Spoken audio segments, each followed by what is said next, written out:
कहानी टाइम की स्टोरी।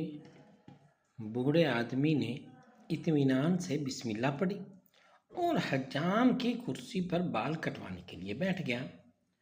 बूढ़े के चेहरे पर मौजूद नरम मुस्कुराहट से हज्जाम को बातचीत का हौसला हुआ। हज्जाम ने कहा, दुनिया में बहुत से मज़ाहिब खुदा को मानते हैं, लेकिन मैं खुदा के वजूद को नहीं मानता।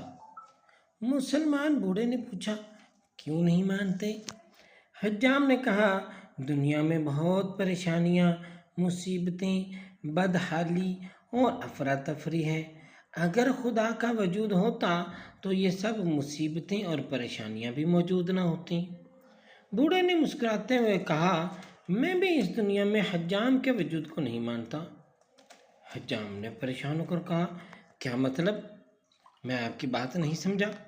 बूढ़े ने हज्जाम की दुकान से बाहर गुजरते एक गंदे और लंबे बालों वाले शख्स की तरफ इशारा करके कहा, क्या तुम उस शख्स के लंबे और गंदे बाल देख रहे हो? हज्जाम ने कहा, जी हाँ, लेकिन इसका मेरी बात से क्या ताल्लुक?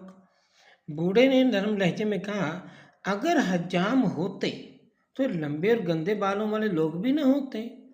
हज्जाम ने कहा, हम मौजूद हैं, लेकिन ऐसे लोग हमारे पास नहीं आते। बूढ़े ने मुस्कुराते हुए कहा, बिल्कुल, खुदा भी मौजूद है, लेकिन लोग हिदायत के लिए खुदा की तरफ रजू नहीं करते। सुबहान अल्लाह।